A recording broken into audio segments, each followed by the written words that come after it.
সুপ্রিয় দর্শক, আমি আফজাল হোসেন স্বাগত জানাচ্ছি সম্পাদকীয়তে। ডিসেম্বরে নির্বাচন হতে পারে এমন ইঙ্গিত দিয়ে আসছে অন্তর্বর্তীকালীন সরকার। ডিসেম্বর ধরেই নির্বাচনের প্রস্তুতি নিচ্ছে নির্বাচন কমিশনও। বিএনপি দ্রুত নির্বাচনের দাবি জানানোর পাশাপাশি ঈদের পর মাঠে নামার প্রস্তুতি নিচ্ছে।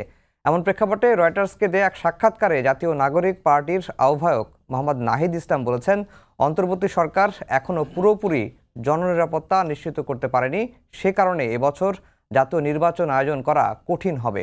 সমসাময়িক রাজনীতি নিয়ে আমাদের আজকের সম্পাদকীয় নির্বাচন নিয়ে অনিশ্চয়তা কাটবে কবে, আর এ নিয়ে আলোচনার জন্য স্টুডিওতে উপস্থিত আছেন অ্যাডভোকেট ফজলুর রহমান, বিএনপি চেয়ারপারসনের উপদেষ্টা, এবং রুহিন হোসেন প্রিন্স, সাধারণ সম্পাদক, বাংলাদেশের কমিউনিস্ট পার্টি। দর্শক, আপনারা এই আলোচনায় অংশ নিতে পারেন, এজন্য আপনাদের ফোন করতে হবে টেলিভিশনে দেখানো নম্বরে। এছাড়া ফেসবুকের মাধ্যমেও আপনাদের মন্তব্য পাঠাতে পারেন। আলোচনার শুরুতেই জানিয়ে দেব এখনকার প্রধান শিরোনামগুলো। আগামী ডিসেম্বর বা মার্চের মধ্যেই হবে জাতীয় নির্বাচন। আওয়ামী লীগ ভোটে অংশ নেবে কিনা সিদ্ধান্ত নিতে হবে দলটিকেই, বিবিসিকে প্রধান উপদেষ্টা ডক্টর ইউনূস।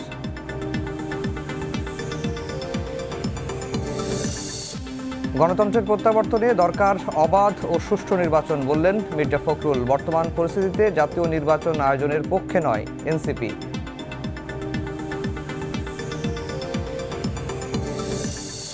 মামলামুক্ত হলেন তারেক রহমান। অর্থ পাচার মামলায় খালাস গিয়াসউদ্দিন আল মামুনও। অভিযোগের সত্যতা না পাওয়ায় সাজা বাতিল করলেন আপিল বিভাগ।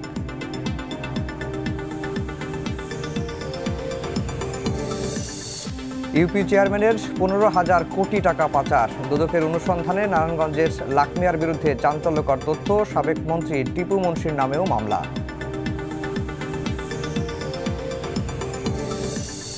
এবং অভিযানের নামে মব তৈরি করলে ব্যবস্থার হুঁশিয়ারি স্বরাষ্ট্র উপদেষ্টার। ঘুরে দাঁড়ানোর চেষ্টা করলেও বিভিন্ন জায়গায় বাধার মুখে পড়ছে পুলিশ, বললেন আইজিপি।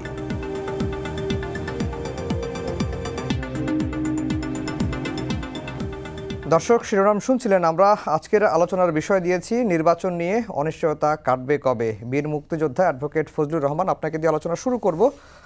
ডিসেম্বরেই নির্বাচন হতে পারে এমন একটি ইঙ্গিত আমরা পাচ্ছিলাম, বা সরকারের তরফ থেকেও বলা হচ্ছিল। বিভিন্ন বিদেশি গণমাধ্যমে যখনই কথা বলার সুযোগ পেয়েছেন ডক্টর মোহাম্মদ ইউনূস, তখনই কিন্তু এই প্রসঙ্গটি এসেছে। আজকেও তিনি কথা বলেছেন।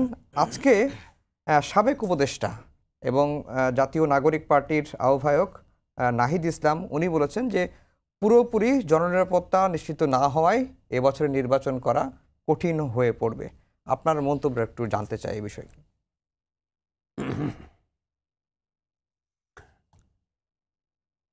আপনাকে অসংখ্য ধন্যবাদ। আমার সাথে যিনি আছেন বাংলাদেশের কমিউনিস্ট পার্টির জেনারেল সেক্রেটারি, আমার ভাই রুহিন হোসেন প্রিন্স, অনেক সাহসী এবং সত্য কথা বলেন। বাংলাদেশের আজকের রাজনীতিতে অনেক দায়িত্ব নিয়ে তিনি কাজ করছেন।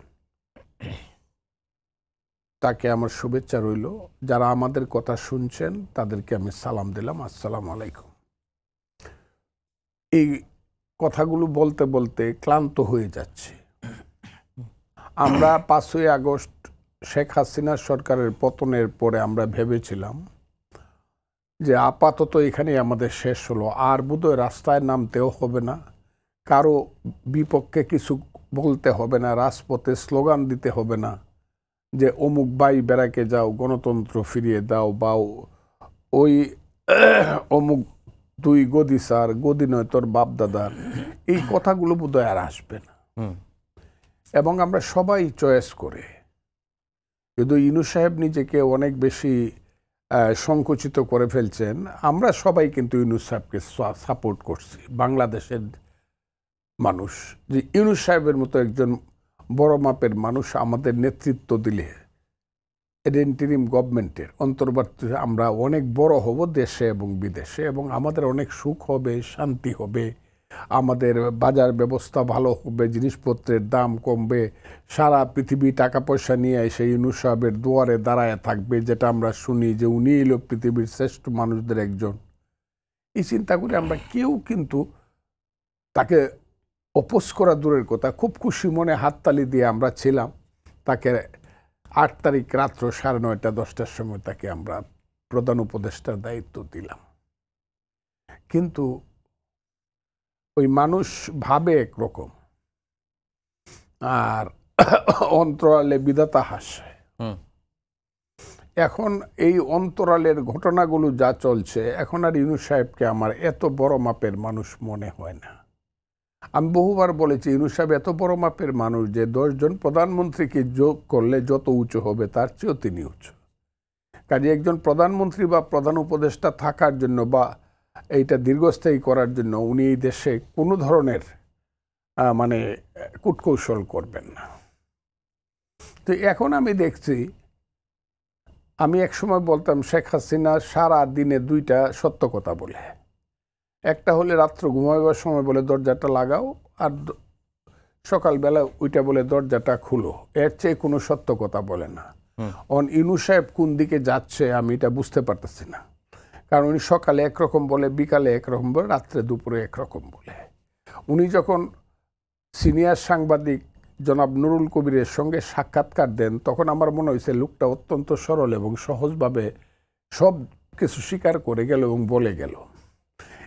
বিবিসির সাথে সাক্ষাৎকার দেওয়ার সময় আমার মনে হয়েছে ডাল মে কুছ কালা হ্যায়, ডাল মে কুছ কালা হ্যায়। কারণ উনি এই সত্য কথা বলতে বোধহয় আস্তে আস্তে ভুলে যেতেছেন। উনি সত্য কথা বলবেন না বা বলতে পারবেন না বা বলতে চান না। কেন চান না? আমার ধারণা হলো উনি ওনার ক্ষমতাটাকে দীর্ঘস্থায়ী করতে চান। উনি নিজে মনে করেন যে আমি পর্দার অন্তরালে থেকে খেলে চই বিশ্ব লয়ে বিরাট শিশু আনো মনে সৃজন সৃষ্টি তব পুতুল খেলা নিরজনে প্রভু নিরজনে। এটা কেউ বুঝতে পারবে না উনি আড়ালে থেকে খেলবেন। উনি বিদেশে গিয়ে বলবেন ছাত্রদের একটা দল করার উৎসাহ আমি দিছি, এখানে বলবেন ছাত্ররা আমাকে এইরকম দায়িত্ব দিছে, অন্য কাউকে আমি চিনি না। এইবার উৎসাহিত করতে করতে এখন যে দলটা হয়েছে সেই দলটা ওই যে জাতীয় নাগরিক পার্টি মুখস্থ করতে হবে আমার, জাতীয় নাগরিক পার্টি। এই যে আমাদের সন্তানেরা যে দলটা করছে, এইটা আমার মনে হইতেছে ইউনূস সাহেবের আশা আকাঙ্ক্ষার প্রতিফলন ঘটানোর জন্য, ক্ষমতাকে দীর্ঘায়িত করার জন্য এই দলটা উনি উৎসাহ দিয়া করছেন। আর এই কারণেই এই দলের নেতারা প্রথম একজন বলছে যে শেখ হাসিনাকে ফাঁসিতে লটকানোর আগে, ঝোলানোর আগে কোনো নির্বাচনের কথা কিন্তু কেউ মুখেও আনবেন না। তো এই কথাটাই তো প্রথম কথা হইল, এটা সাংঘাতিকভাবে স্বৈরাচারী এবং ফ্যাসিস্ট কথা। 2 নম্বর হইল এই বয়সে বললে এটাকে কয় বাপজেটটা কয় আমাদের দেশে বেয়াদ্দব বলে। আমি ওইটা নাইবা বললাম, বেয়াদ্দবের মতো কথা বললো একটা, কেউ মুখেই আনবেন না ইলেকশনের কথা।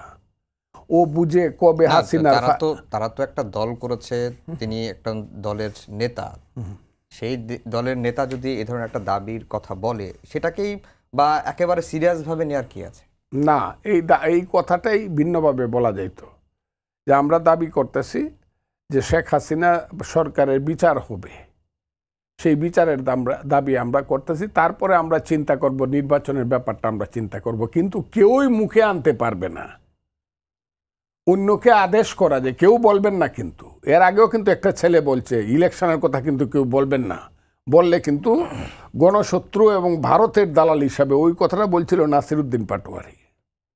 তখন নাগরিক কমিটি না পার্টি ছিল।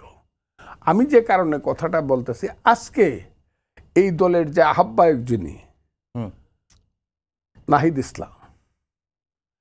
ইসলাম বলতেছে আইন শৃঙ্খলা পরিস্থিতি ইত্যাদি পরিবেশ এটা এমন একটা জায়গায় আছে যে এই বছরের মধ্যে ইলেকশন করে। এই বছর কিন্তু মাত্র ফেব্রুয়ারি গেল, আজকে মার্চ মাসের 6 তারিখ, আরো 10 মাস কিন্তু রয়ে গেছে। 10 মাসে কিন্তু 3টা বিশ্বযুদ্ধ শেষ হইতে পারে। 10 মাসে কিন্তু এই পৃথিবীতে অনেক ঘটনা ঘটতে পারে। তত্ত্বাবধায়ক সরকার কিন্তু 3 মাসের মধ্যে আইন শৃঙ্খলা পরিস্থিতি ঠিক করে নির্বাচন দিয়ে দেয়। ফেয়ার ইলেকশন হয়েছে 4টা ইলেকশন। তাদের কাছে 10 মাস থাকতেও তারা এটা দেখতেছে না। এবং ঠিক তার সাথে সাথেই তাদের যিনি গার্জিয়ান, আজকে দেশে যিনি প্রধান উপদেষ্টা, উনিও বলে ফেললেন হ্যাঁ হ্যাঁ ইলেকশনটা ডিসেম্বর থেকে জানুয়ারিতে হবে। এর আগে আবার একজন বলছে কালকে, উনি আবার কালকে খুব সুন্দর করিয়া দেখলাম যে করে মানে এটাকে মনে করতেছে বাংলাদেশটা একটা ফুলের বাগানের মাঝে বসে আছেন, উনি একজন ফুলপরি। জি, উনি হাসতে হাসতে বললেন হ্যাঁ হ্যাঁ ইলেকশনটা সামনে ডিসেম্বর থেকে জুন মাসের মধ্যে হয়ে যেতে পারে। ইউনূস সাহেব আবার ওইদিকে গেলেন না, জুন মাস গেলেন না, উনি বললেন ইলেকশনটা মার্চ মাসের মধ্যে হইতে পারে। আর নাহিদ ইসলাম তাদের যে মানে আশীর্বাদ পুষ্ট দলের যে নেতা, এই কালকে পর্যন্ত যিনি বা পরশু পর্যন্ত যিনি উপদেষ্টা ছিলেন, উনি বলতেছে না না ইলেকশন করার পরিবেশ 25 সনে নাই।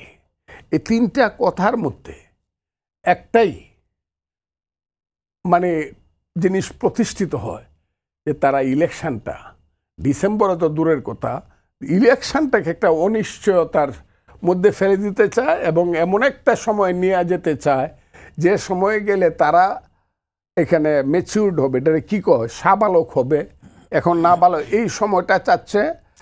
আর সময়টা চাচ্ছে তারা যেভাবে ওই এরশাদ সাহেবের আমলের মতো 10টা হুন্ডা, 20টা গুন্ডা, 40টা ডান্ডা, ইলেকশন ঠান্ডা, এই কারণে এখন তো ডান্ডা নেওয়ার লোক তাদের নেই। অ্যাডভোকেট ফজলুর রহমান, আপনার কাছে আবার আসবো। প্রিন্স ভাই, এই যে যেটি অ্যাডভোকেট ফজলুর রহমান বললেন যে অন্তর্বর্তীকালীন সরকার বা তত্ত্বাবধায়ক সরকার যেটা 3 মাসে এসে আইন শৃঙ্খলা পরিস্থিতি নিয়ন্ত্রণ করে নির্বাচন করতে পারে, এই অন্তর্বর্তীকালীন সরকারের তো 7 মাস প্রায় হতে চললো, তারা এখনো জননিরাপত্তা নিশ্চিত করতে পারেনি। একটা যে আনরেস্ট পরিস্থিতি তৈরি হচ্ছে সেটিও নিয়ন্ত্রণ করতে তারা ব্যর্থ হয়েছে। মানে এই দায়িত্ব তো তাদের এড়ানোর কোনো সুযোগ আছে কি? ধন্যবাদ আপনাকে। আমি আমাদের প্রিয় নেতা এবং সিনিয়র পলিটিশিয়ান, আমাদের রাজনীতির অনেক সিনিয়র, ছাত্র আন্দোলনের একসময় প্রখ্যাত নেতা, এখন জাতীয় নেতা ফজলু ভাইকে সালাম জানাচ্ছি, যারা শুনছেন তাদেরকে শুভেচ্ছা জানাচ্ছি। দেখুন, একেবারে যদি সরাসরি এই কথাটা বলি, একটা বিখ্যাত কথা আছে, এইটা আপনি মানে কি বলবো, যে আমার ধারণা কেউ অস্বীকার করেন, সর্বজন স্বীকৃত। একটা সরকার যদি থাকে এবং সে যদি না চায় কোনো এই ধরনের আইন শৃঙ্খলা পরিস্থিতির অবনতি বা এই ধরনের ঘটনা ঘটতে পারে না। দুই একটা যেটা ঘটে বিচ্ছিন্ন ঘটনা হতে পারে, কিন্তু লাগাতারভাবে ঘটতে পারে না। আর এইবারের যে সরকার, অন্তর্বর্তীকালীন সরকার, যে ব্যাপক জনসমর্থন নিয়ে গণঅভ্যুত্থানের মধ্য দিয়ে গঠিত হয়েছে, তিনি বা এই সরকার শুরুর দিন থেকে যদি এই ব্যাপারে তার কঠোর অবস্থান ব্যক্ত করত, তাহলে আইন শৃঙ্খলা পরিস্থিতির এতদিনে যে সংকটগুলো দেখছি, এই সংকট থাকার কোনো কারণ নাই। এবার আপনি খুব সিম্পল দেখেন, আমি আগের যে প্রথম যে বাক্যটা বললাম, আপনি একটা ফেসবুকে স্ট্যাটাস দিয়ে দেশ থেকে বিদেশ দিয়ে আপনি হামলা করার কথা বলছেন, বুলডোজার দিয়ে গুড়িয়ে দেওয়ার কথা বলছেন, সরকার নীরব, কোনো খবর নাই, দিনের পরে দিন এইগুলো চলতে থাকলো, তাহলে এ দায় কে নেবে? এত বড় ঘটনার পরে সম্প্রতিকালে গতকাল আমাদের পার্টির বিবৃতিতে আমরা পরিষ্কার করে বলেছি, আমাদের প্রধান উপদেষ্টা তিনি একটা সাক্ষাৎকারে বললেন যে যে কি আইন শৃঙ্খলা পরিস্থিতি আগের থেকে খারাপ না। যখন সাংবাদিক একেবারেই তথ্য দিয়ে বলল, তারপরে উনি কথা বললেন। আমরা আমাদের স্টেটমেন্টে প্রশ্ন করেছি অপরাধীদের কথা, যে অপরাধী আগের মতো এরকম নাই, যে আমরা প্রশ্ন করলাম যে তাহলে যারা বা যে ধরনের ঘটনা ঘটছে এটা কি অপরাধমূলক ঘটনা না? তাহলে দেখেন, যদি এইটাই সরকারের টার্ম হয়, আমাদের স্বরাষ্ট্র উপদেষ্টা কয়দিন আগেও কি বললেন, আজকে উনি দেখলাম যে আপনাদের নিউজে যে ছাড়া দেবেন না, এইটাই কিছুদিন আগে বলেন আইন শৃঙ্খলার পরিস্থিতির উন্নতি হচ্ছে, পত্রিকা বা টেলিভিশনের হেডলাইনে ওনার নামে যেখানে গেল তার থেকে পাশে খুন, ধর্ষণ, ডাকাতি, এ ধরনের অজস্র ঘটনা প্রতিদিন পত্রিকায়। সরকার একটা সিদ্ধান্ত নিল, উপদেষ্টা পরিষদের একজন উপদেষ্টা এসে মিডিয়ার সামনে বললেন, আমরা মিডিয়ার মাধ্যমে জানলাম এই ধরনের মবকে আর সহ্য করা যাবে না। আর একটা কি যেন বলল, পুলিশিং কোনটাকে নাকি সহ্য করবে না, মোরাল পুলিশিং সহ্য করবে না। ঠিক একই সাথে আপনার টেলিভিশনে প্রচারিত হলো, পরের টেলিভিশনে প্রচারিত হলো যে ফেসবুকে দেওয়ার পরে গুলশানে একটা বাড়িতে ভয়াবহ ঘটনা ঘটে গেল। তা আপনি অন্যগুলো বাদ দেন, তাহলে এই যদি সরকারের বাস্তবতা হয়, তাহলে এ দায় কার? অ্যাবসলিউটলি সরকারের। আমরা যার জন্য পরিষ্কার করে আমাদের পার্টি থেকে বলেছি যে এই দায় অন্তর্বর্তী সরকারের এবং তার প্রধান ডক্টর ইউনূস এই দায় এড়াতে পারেন না। কিন্তু তারপরও কথা যদি আমাকে বলেন, আমরা প্রথম দিকে হয়তো যেভাবে ওনার, এটা আমাদের বিবেচনা, কারণ রাজনীতিবিদদের বিবেচনা, ওনারা তো এখন রাজনীতিবিদ না, নানা অংশের কম্বিনেশন, আমরা এই ধরনের সমর্থন দিয়ে ভেবেছিলাম ওনারা হয়তো একটা কাজ করে যাবেন। এখন এই কথাটা আমরা অনেকদিন ধরে বলি, আমি জানি না ফজলুল ভাই শুনছেন কিনা, আমরা বক্তৃতা করে বলছি যে অন্তর্বর্তীকালীন সরকার অন্তরের কথা বুঝতে পারছি না, এটা একটু আমি হয়তো মজা করে বলতাম, কিন্তু এটাই বাস্তবতা। যাই হোক, সেই জায়গাটা তো আমরা দেখছি যে ওইটা বুঝতে পারি না পারি সেইটা নিয়ে হয়তো মজা করতে পারি, কিন্তু এটা আমার রাজনীতির প্রধান বিবেচনায় আমি প্র্যাকটিক্যাল দেখছি, মানুষের মধ্যে কি দেখছি, এত বড় গণঅভ্যুত্থানের মধ্যে যে আকাঙ্ক্ষা সেটা তো ধূলিসাৎ হয়ে যাচ্ছে এবং তারা ফেল করতেছে যে কোনো কারণে। তাহলে তাদের সামনে পথটা কি আছে? পথ তো একটাই আছে, যে যত দ্রুত সম্ভব ওনারা যে ওত নিয়েছেন, এবং এই যে উপদেষ্টা, শিক্ষা উপদেষ্টা নামে যাকে নিয়োগ দিলেন অন্যরা, তারাও তো ওত নিলেন যে সংবিধান সংরক্ষণ করে কাজ করাটার, এই যে কথা বললেন না, তাহলে এইটা যেটা আছে যে প্রত্যক্ষ জনগণের প্রত্যক্ষ ভোটে নির্বাচিত প্রতিনিধির হাতে ক্ষমতা হস্তান্তর করার জন্য যাওয়া দরকার। না হলে দিন যত যাবে তাতে তো সংকট আরো ঘনীভূত হবে, আর আরো ঘনীভূত হলে আপনি যদি একটা ভালো নির্বাচন আপনি না করতে পারেন, তাহলে আপনি যে দায়িত্ব নিলেন, এই যে এত বড় একটা গণঅভ্যুত্থান, যে শত শত মানুষের শহীদের জীবনদান, হাজার হাজার মানুষ এখনো আহত হয়ে মানে আর্তনাদ করছে, এবং যে লক্ষ লক্ষ একেবারে শিশু থেকে বৃদ্ধ পর্যন্ত যে আকাঙ্ক্ষা নিয়ে গণঅভ্যুত্থানে বা শরিক হলো, আপনি তাহলে তাদেরকে কোথায় নিয়ে যাবেন? তাহলে তো আপনারই রেসপন্সিবিলিটি এই কাজটা করার। কিন্তু প্রিন্স ভাই, এখন দেশের যে বাস্তবতা, দেশের যে আইন শৃঙ্খলার পরিস্থিতি, এই যে পরিস্থিতি, এই পরিস্থিতির প্রেক্ষাপটে নির্বাচনটাতে আসলেই একটি বড় কর্মযজ্ঞ, মহাকর্মযজ্ঞ বলা চলে। সেই ক্ষেত্রে নির্বাচনটা কি মানে খুব সহজ হয়ে যাবে? আচ্ছা, আমি ঠিক আছে, ওই কথায় আসছি, আগের কথার সাথে অল্প একটু যুক্ত করেই ওই প্রশ্নে আসা সম্ভব। তাহলে এখন মানে আপনার প্রশ্নটা আমি একটু পজ দিয়ে রাখলাম, পরে আসছি আগের কথার সাথে। তাহলে এখন হচ্ছে আপনি কার কথাটা শুনবেন? আপনি তো নিজের একটা টিম, বুঝলাম, কিন্তু বাইরে যারা আছে উনি তো কথায় কথায় পলিটিশিয়ান, অন্যদের সাথে কথা বলবেন, তাদের মতামত নেবেন, তাদের মতামত ছাড়া কিছু করবেন না, এই কথাগুলো বলছেন না? তাহলে এইবার তাহলে ভয়েস শুনুন। মানে ভয়েস শুনুন বলতে আপনি আমি যা জানি, অধিকাংশ গণতন্ত্র মনা রাজনৈতিক দলগুলো কি বলছে, একটু আগে আমি যে কথা বললাম, আমার দল, আমার জোট, অন্যান্য দল, বিএনপি, অন্যরা তো এই ধরনের কথাই বলছে। আমাদের শেডের ডিফারেন্স থাকতে পারে, কিন্তু জনগণের প্রত্যক্ষ ভোটে নির্বাচিত প্রতিনিধিকে ক্ষমতা হস্তান্তর করা এবং নির্বাচনের জন্য প্রয়োজনীয় সংস্কার করেই কিন্তু এই ব্যাপারে কোনো দ্বিধা নেই। তাহলে এই কথাটা শুনে যদি উনি শুরু করেন এই রাজনৈতিক দল অন্যদেরকে আস্থায় নিয়ে, তাহলে পরের যে কথাটা বললেন, এইটা এখনকার প্রেক্ষাপটে কোনো সমস্যাই আমি অন্তত পক্ষে মনে করি না। এই কারণে আপনি তো আইন শৃঙ্খলা পরিস্থিতি যেভাবে আপনি যে গতিতে হাঁটছেন, তাতে আপনি তো 2-4 দিনে মেলা কিছু করতে পারছেন না। বরঞ্চ আপনি একটা নির্বাচনের সুনির্দিষ্ট তারিখ যদি ঘোষণা করেন, তারপরে আপনার পুরো ক্ষমতাটা আলটিমেটলি তো চলে যাবে নির্দলীয় তদারকি সরকার মিন্স এই সরকার। যদি আমরা তখন দেখি যে এই ছাত্রবর্ণ অংশের প্রতিনিধিত্ব করছে বা তাদের প্রশাসনিক কারসাজির সুযোগ আছে, তখন তো রাজনৈতিক দলেরগুলোর ভয়েস, ভিন্ন ভয়েস দিতে হবে এবং আলটিমেটলি ক্ষমতা চলে যাবে নির্বাচন কমিশনের কাছে।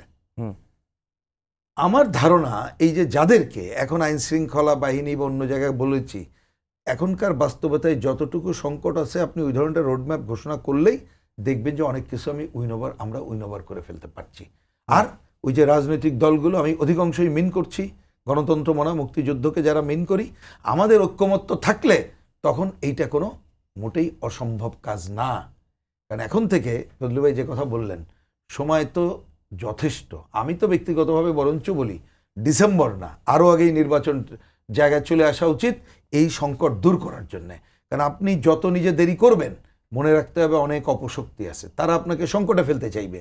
আর এই যে নতুন যে দলের কথা বললেন, ওনারা হয়তো ওনাদের অঙ্ক থেকে বলতেই পারেন, আমি সেটা তাদের রাজনীতির বুঝ, কারণ একটা যদি বেশি সময় পায় তারা হয়তো আরো বেশি কাজটা করতে পারবে। এখন সেইটার উপরে তো দাঁড়ায় আপনি সিদ্ধান্ত নিলে চলবে না, কারণ আপনি তো একটা নির্দলীয় তদারকি সরকার এক অর্থে। কারণ আপনি যখন ওত নিয়েছেন, আপনার কোনো এ ধরনের বিশ্বাস কিছু থাকলে ওটাকে বাদ দিয়ে আপনি করেছেন, তাহলে আপনাকে ওই কাজটাই করতে হবে।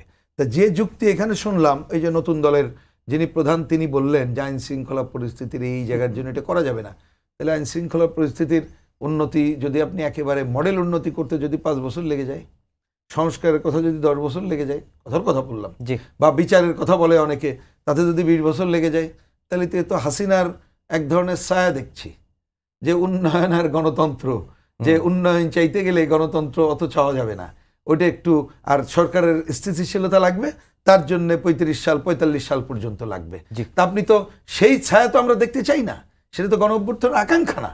এবং এই কাজটা যদি করতে চায় শেখ হাসিনা, আওয়ামী লীগ যে ধরনের পরিণতি ভোগ করেছে, আমরা এই ধরনের পরিণতি তো, কারণ এই সরকারের সমর্থক তো এখনো আমরা তো এখনো সমর্থন উইথড্র করিনি। আমরা গণ অভ্যুত্থানের আকাঙ্ক্ষা বাস্তবায়নের জায়গায় যেতে চাই, যেটা গণ আকাঙ্ক্ষা ছিল। সুতরাং আমরা কোনো খারাপটা প্রত্যাশা করি না, কারণ যেটা অপশক্তিরা করার সুযোগ নিচ্ছে। সুতরাং অধিকাংশ রাজনৈতিক দলের ভয়েস বুঝে তাদেরকে আস্থায় নিলে আইন শৃঙ্খলা পরিস্থিতি যেটা বলছেন যে সংকট আছে, এটা সময় লাগবে, কিন্তু নির্বাচনের জন্য এইটা কোনো বাধা হবে বলে আমরা দৃঢ়ভাবে মনে করি না। জি, এই যে অন্তর্বর্তীকালীন সরকারকে সহযোগিতার আশ্বাস সকল রাজনৈতিক দল দিয়ে আসছে শুরু থেকেই, এখনো দিচ্ছে, এমনটাই কিন্তু বলা হচ্ছে। আবার এই তরফ থেকে এ ধরনের অভিযোগও আসছে যে সরকারকে ব্যর্থ দেখাতেও রাজনৈতিক দলগুলো ভূমিকা পালন করছে বা উঠে পড়ে লেগেছে। এরকম কি কিছু আছে নাকি? আমি আপনাকে বলি, মানে বাহানা বলে একটা কথা আছে। আপনি যদি একটা কাজ না করতে চান, এইটার জন্য শত বাহানা আপনি করতে পারবেন, জোগাড় করতে পারবেন। এই সরকার নির্বাচনটা, আমি বলতে চাই না, বললে পরে বলে ফজলুর রহমান খুব কঠিন কথা বলে, এই সরকার নির্বাচনটা দীর্ঘায়িত করার জন্য এহেন কোনো অপচেষ্টা নাই যে চেষ্টাটা তারা করতেছে না। তবে চেষ্টাটা করতেছে খুব ভদ্রলোকের মতো। তারা মানে প্রথম থেকেই এটা বলতেছিল, খবর পাঠাচ্ছিল, অ্যাটলিস্ট আমার কাছে, ফজলুর রহমানকে ইলেকশনের কথাটা আপাতত না বললে চলে না। আমার খুব আপন লোকজনকে তারা ইনফ্লুয়েন্স করার চায়। তারাও আমাকে বলছে, আপনি এত তাড়াতাড়ি ইলেকশনের কথা কইেন না। এটা কি সরকারের তরফ থেকে নাকি আমি কথাটা আমি উইথ অল দ্য বলছি, আমি বললেন না তো এটা বলি ইনুসার পক্ষের থেকে, সে তো আমি বুঝতে পারবো না, কিন্তু সরকারের কোনো না কোনো মহল থেকে আমাকে বলা হয়েছে বারবার যে উনি এত ইলেকশনটাকে এত সামনে আনতেছেন কেন, এবং সামনে আনার কারণে সমস্ত শক্তি যারা ইলেকশনটাকে চায় না তাড়াতাড়ি, মানে আগামী 6 মাস 1 বছর ডিসেম্বরের মধ্যে যারা ইলেকশন চায় না, তারা আমার প্রতি এত বেশি বিক্ষুব্ধ যে এই কথাটা বলার সঙ্গে সঙ্গে তারা আমাকে প্রশ্ন করে, আপনি তাড়াতাড়ি ইলেকশন চান তো মন্ত্রী হওয়ার জন্য, আবার লুটপাট করার জন্য, 2 সাপের 1 বিষ, নৌকার ধানের শীষ, এইগুলো আমরা দেখতে চাই না। এই উত্তরগুলা কিন্তু আসে, এইগুলো এটা মানে অকল্পনীয় ভাবে, এবং আমার উপরে অজস্র গালিগালাজ, ব্যক্তিগত গালিগালাজ। 2টা কারণে হয়। একটা হলো আমি ইলেকশনটা চাই আগামী ডিসেম্বরের মধ্যে, যে ঠিক আছে ইনুসাদ দিছে, কিন্তু আমি চাইতাম কিন্তু আগামী আগস্ট সেপ্টেম্বর, যেটা আমার দল চাইছিল। আরেকটা হলো আমি চাই এই দেশে সব কিছু, যে যত কথাই বলুক, আমি চাই, আমরা চাই যারা মুক্তিযুদ্ধ করছি, বাংলাদেশের ফাউন্ডেশনটা মুক্তিযুদ্ধের উপরে দাঁড়াক।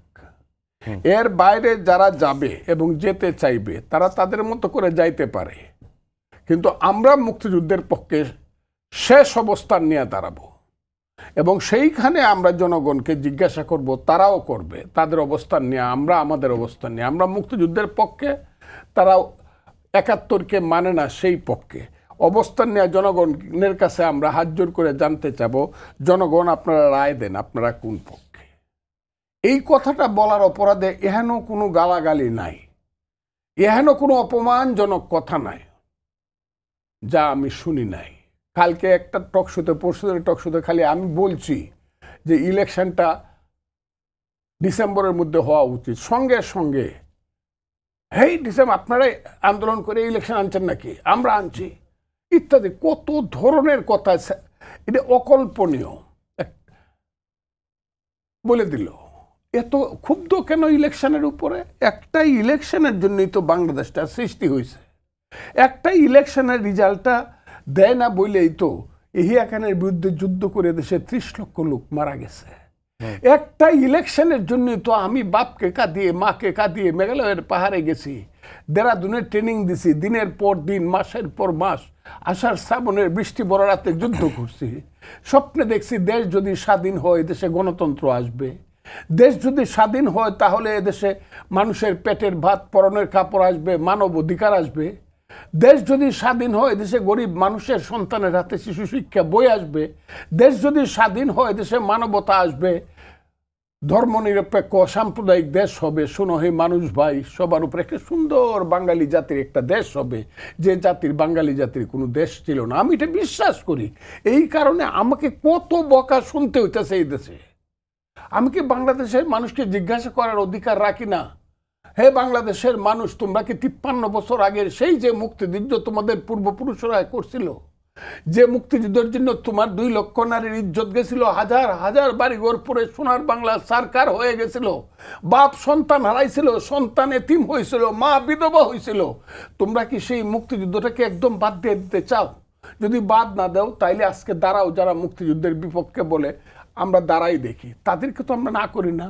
তারা ইসলাম করতে চায়, তারা কি সেকেন্ড কি করতে চায়, সেকেন্ড রিপাবলিক। Second Republic. আমরা তাদেরকে বাদ সেকেন্ড রিপাবলিক করলে যারা বলে, আমি যদি বলি গভীরভাবে, সেকেন্ড রিপাবলিক যারা বলে তারা বাংলাদেশের সংবিধান বিশ্বাস করে না, বর্তমান সংবিধান। নাহলে সেকেন্ড রিপাবলিক করার তো দরকার নাই।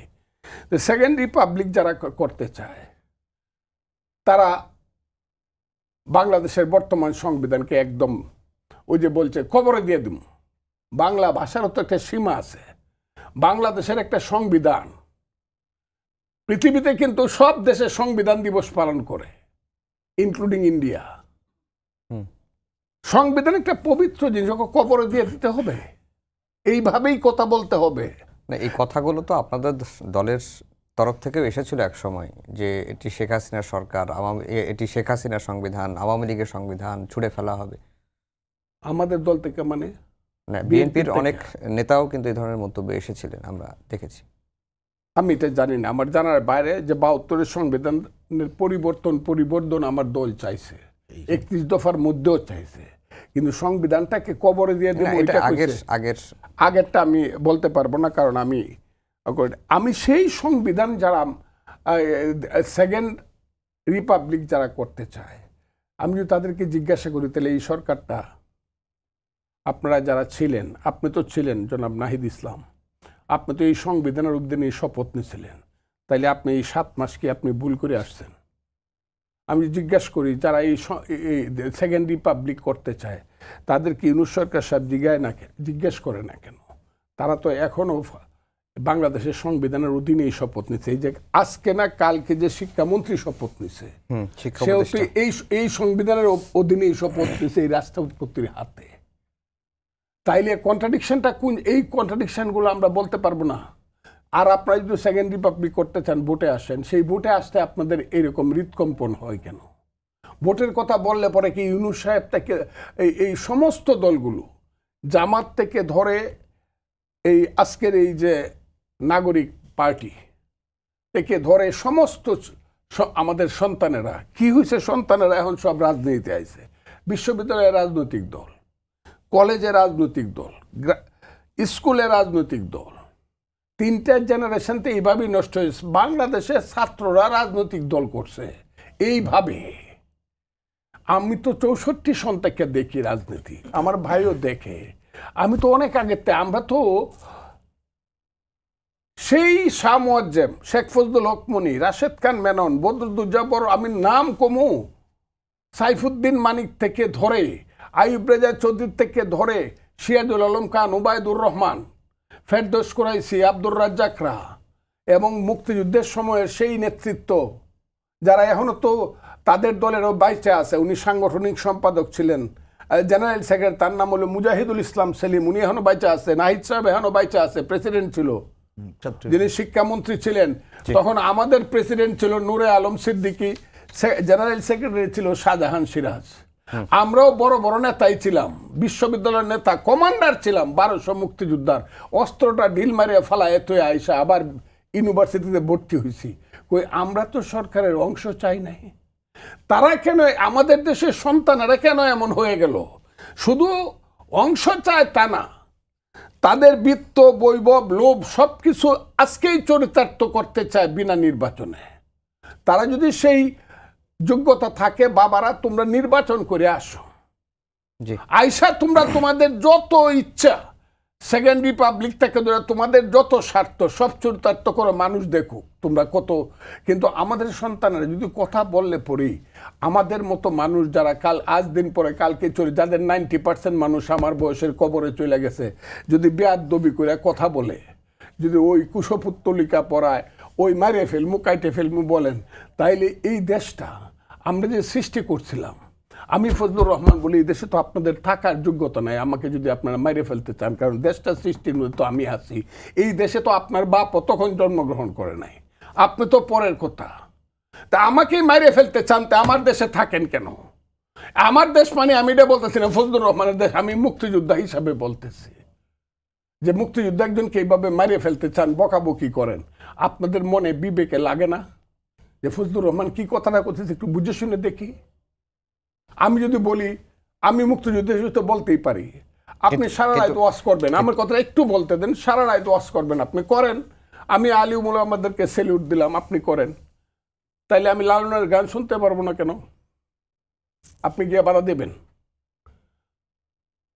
এদেশে যাত্রা হয়েছে শত শত বছর যাবত, এমনকি গ্রামে গ্রামে রূপবান যাত্রা হয়েছে শীতকালে। মোদের বাড়ির দক্ষিণ পাশে গো দাইমা কিসের বাদ্য বাজে, এই গানটা শুনে একটা কৃষক সারাদিন কষ্ট করে আইসে সারা রাত গান শুনে তার মনের পরিতৃপ্তি করছে। আপনি নাটক করতে দেন না, সাহিত্য করতে দেন না, 21শে ফেব্রুয়ারিতে বই বিক্রি করতে দেন না, আপনি হরেক রকমের জঞ্জাল সৃষ্টি করেন সংস্কৃতির পথে। এই কথা তো আমি মুক্তিযুদ্ধ হিসেবে বলতে পারি যে আমি তো এটার জন্য যুদ্ধ করছিলাম।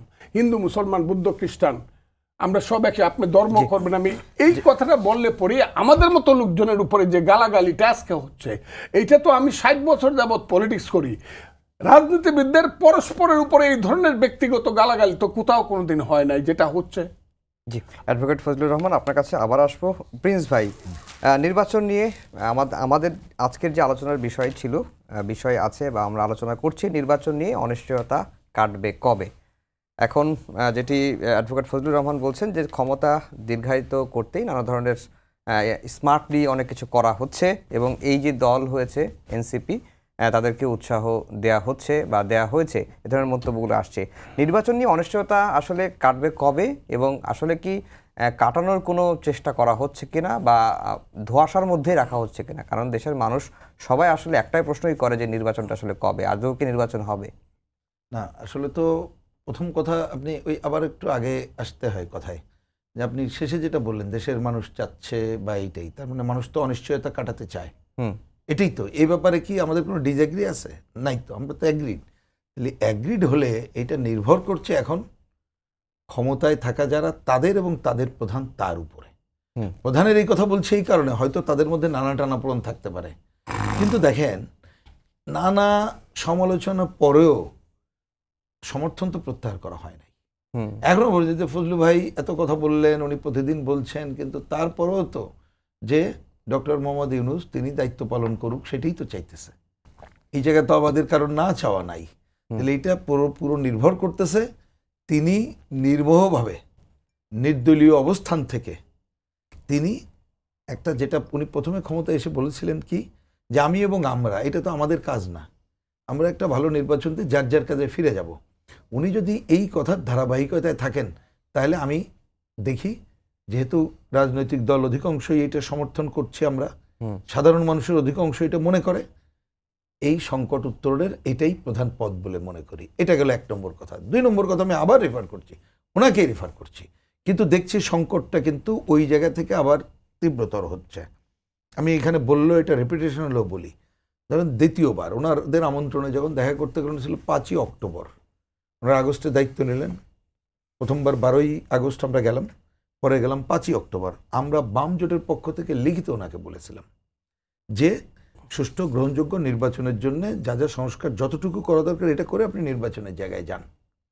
এটা বলে আরেকটা কথা বলেছিলাম যে আমরা দেখতে পেলাম আপনি অনেক সংস্কার কমিশনের মধ্যে এইখানে সংবিধান সংস্কার নাম দিয়েছেন সংস্কার কমিশন, প্রথমে যে দায়িত্ব দিলেন এটা পাল্টায় এমন লোককে দায়িত্ব দিলেন যিনি অনেক দিন ধরে বলতেছে সংবিধান নতুন করে রচনা করতে হবে, বাতিল করতে হবে, যেটা ফজলু ভাই তার কথায় ছাত্র অন্য জায়গায় বলেছে। তা আমরা বললাম যে এইটা দেওয়ার মধ্যে দিয়ে তো একটা জটিলতা তৈরি করলেন। এটা কিন্তু একেবারেই আমি রেকর্ড রেখেই বলছি, কথাটা যখন বললাম তখন তৎকালীন ওনার সহকারী উপদেষ্টাদের যিনি পলিটিক্যাল ছাত্র অংশেরই তিনি এইটাকে নিয়ে একটু কথা বলার চেষ্টা করলেন, এই কথা আমাদের শেষ হওয়ার আগেই। কিন্তু আমি ধন্যবাদ জানাই ডক্টর মোহাম্মদ ইউনূস কথাটাকে নিজেই নিলেন, নিয়ে উনি যেটা পরিষ্কার করে বলেছিলেন সেটা কি, উনি বললেন যে দেখেন আচ্ছা ঠিক আছে আমি তো সংস্কার কমিটি করেছি, ওনাকে ওনার কথা বলতে দেন, আপনাদের কথা আপনারা বলেন, আমরা দেখব যে আপনাদের সবার মধ্যে ঐক্যমত্য যতটুকু আছে গ্রহণ করব, যদি দেখি 19-20 পার্থক্য আছে আমি আলোচনা করে চেষ্টা করবো একমত হলে হবে, না হলে নাই। সে কথা কিন্তু উনি পরেও রিপিট করেছেন। তাহলে আমি এটাও রেফার করছি উনি যদি এই কথায় থাকেন তাহলে তো আমি তো বাধা দেখছি না, এটা অল্প সময়ের মধ্যে এগুলো খুবই সমাধান করা দরকার। কিন্তু দেখেন এই কথাটা তো আমার ধারণা যারা মিনিমাম তথ্য জানে বা আপনার টেলিভিশনের মধ্য দিয়ে এই তথ্যগুলো আরও জানানো উচিত, সেইটা জানলেই মানুষ দেখবে যে দীর্ঘায়িত করার কাজটা করছে। আপনি বলেন সংস্কার কমিটি করার সময়ে কিন্তু আমরা বলেছিলাম যে 3 মাস দায়িত্ব দিচ্ছেন, বলেন 3 মাস তারা রাজনৈতিক দলগুলোর সাথে কথা বলে অ্যাগ্রিড কোনটা কতটুকু সেটা উত্থাপন করেন। ওনারা করার পরও 15 তারিখে মিটিং করে কি বললেন, যেটা ঐক্যমত্য কমিশন আমরা করলাম, এরা রাজনৈতিক দলগুলোর সাথে ডায়ালগ করে কথা বলবে, তাই বলেছিল না, সংলাপ করবে। কিন্তু আপনি শুনবেন আজকে আমি এখানে বলি, আমি তো আজকের দুপুরে যে চিঠি পেলাম এবং দেখলাম তাতে আমি বুঝে নিলাম যে তারা সংলাপটাকেও আর করছে না। কারণ আজকের খবর হচ্ছে এরকম, আমাদের কাছে যে চিঠি এলো ওনারা এই যে কয়েকটা কমিশন তার 5টার কিছু কাগজ আমাদের কাছে পাঠিয়েছেন, পাঠিয়ে কি করছেন শুনবেন, আমি একটা হাসিও পাচ্ছে কারণ এগুলো আলোচনা যখন হবে তখন দেখব। এই রকমের ধরেন সংবিধান কমিশন করেছে 1 নম্বর প্রস্তাব, কথার কথা বাংলাদেশের ওই যে নাম পরিবর্তন, বা 2 নম্বর অমুক এই যে 4 মূলনীতি পরিবর্তন, এমসিকিউ এর মতো, ইয়েস এইটা করে পরে বলেছে আপনি পক্ষে থাকলে টিক চিহ্ন দেন, বিপক্ষে দেন, আংশিক আছে এটা দেন, শুধু এইটা না, তারপরে করেছে যাচ্ছে এটা কিভাবে বাস্তবায়ন হবে, গণপরিষদের মাধ্যমে না অমুক মাধ্যমে তমুক মাধ্যমে, এটা তো রাজনীতিবিদদের জন্য নতুন পরীক্ষা না। তারপরে না বলছি, তারপরে কি বলছেন যে আপনি কি এই সরকার অধীনে চান যে পরবর্তী নির্বাচন হয়, হোয়াট ইজ ইট। আমি তো কথাটা কেমন হবে, আমরা তো একটু এই কথা তো অভ্যস্ত মানুষ না, আর সিনিয়র লোক ওনার সামনে বলতে চাই না, এইটা কি কোনো রাজনীতিবিদ বা কারোর কাছে এইটা কি আমরা প্রত্যাশা করি? কারণ এর আগেও যাদেরকে আমরা সমালোচনা করেছি সংলাপ বা অন্য কিছু নামে, না মানলেও তো পরস্পর একটা বিষয় নিয়ে আলোচনা করতে, এটা মিনিমাম সেন্সটা কি। ধরেন কথার কথা আপনি একটা প্রস্তাব উত্থাপন করলেন, আপনার যুক্তি আমাকে ডেকে বা ওনাকে ডেকে বলবেন না যে ভাই আমি এই যুক্তিতে উত্থাপন করছি, আমরা যুক্তি বুঝে না বলবো ইয়েস নো যাই বলি, কিন্তু যুক্তি ছাড়া আপনি দিয়ে করতে চাইলেন কোনটা। তার মানে এইটাও আমার বিবেচনাটা ব্যক্তিগত বিবেচনা, আমাদের দল এখন আলোচনা করিনি, আমরা এটা আগামীকাল পরশু আমাদের দল আলোচনা করব, বাম জোটে আলোচনা করব, এইটাও একটা নতুন ফাঁদ কিনা এবং আমাদের একটা দীর্ঘ সংকটে ফেলার আর একটা প্রচেষ্টা কিনা সেটা দেখতে চাই। এবং আমি বলতে চাই যে আমাদের সাথে যে একাধিকবার যে দেখা সাক্ষাৎ ওনাদের হয়েছে এই কথার বরখেলাফি আমি ব্যক্তিগতভাবে এটা মনে করি। এবং এই জায়গা থেকে উঠে এসে খুব ছোট্ট কাজ, যতটুকু ঐক্যমত্য হয় যে ডক্টর ইউনূস যেটা আমাদেরকে বলেছেন, উনি সেই কাজটা করে নির্বাচন, ভালো নির্বাচনের জন্য যা যা করা দরকার সেই কাজটার মধ্যে উনি যাক, এবং গণতন্ত্র কিভাবে নিরাপদ হবে, বাংলাদেশে কি করব, যে ক্ষমতায় যাবে সে যদি নিজেই দায়িত্ব পালন করে জনগণই সেই দায়িত্ব পালন করবে। একেবারে জনগণের উপরে হাতে সময় আছে। অ্যাডভোকেট ফজলুর রহমান, আপনাকে আপনার নানা যেটি বলছেন যে আপনার নানা মন্তব্যের কারণে আপনাকে নানা রকম গালিগালাজ করা হচ্ছে, পার্সোনাল অ্যাটাক করা হচ্ছে, এবং আপনাকে রাজনীতিতে অবাঞ্ছিত ঘোষণা করেছে জাতীয় বিপ্লবী পরিষদ নামে একটি সংগঠন, এবং আপনি একটি টকশোতে একজন সমন্বয়ককে কি বলেছেন সেই বিষয়টি একটু জানতে চাই যে আপনি কি এখনো আমি ছেলেটাকে কিছু বলিনি। যখন জিজ্ঞাসা আমি বলছি যে নির্বাচন দ্রুত হওয়া দরকার, এটা বলছি আমি সঞ্চালককে, তখন উনি প্রশ্ন করছে ওই কয়েকজন রাখে পিছনে, আমি না করি যে এইসব রাইখেন না। একটা ছেলে তখন বলছে উনি যে নির্বাচন চান, উনি কি করছে, এই বিএনপি, আরে বিএনপি তো এই 16 বছর একটা ট্রাকেই সরাইতে পারছে না, এখন নির্বাচনে গিয়ে লুটপাট করতেছে। কথাটা খুব বুঝাচ্ছে। এরপরে মেজাজটা কতটুকু ঠিক তা, তারপরে ছেলেটা আমি বললাম এই ছেলে বেয়াদ, এরপরে সে শাউট করছে। তখন আমি বলছি এই তুই তো রাজাকারের বাচ্চা, এই কথাটা আমি বলছি। এইটাই না যে তার বায়োলজিক্যাল রাজাকারের বাচ্চা। আমাকে যারা বকাবকি করে তার বেশিরভাগ হইল, জি, এই দেশে বেশিরভাগ হইল ওই কালো অধ্যায়ে যারা বুদ্ধিজীবী হত্যা করছে, আলবদর রাজাকার যারা ছিল তাদের সন্তানেরা। জি, কাজে আমার মুক্তিযোদ্ধার মুখে, আমার মুক্তিযোদ্ধার মুখের ভাষা, সবাইকে ধন্যবাদ এটা জানিয়ে আইসা শেষ পড়ে। করছি। আমাদের আজকের সম্পাদকীয় আগামীকাল আবারও দেখা হবে রাত 10টায়। দেখার আমন্ত্রণ রইল। শুভরাত্রি।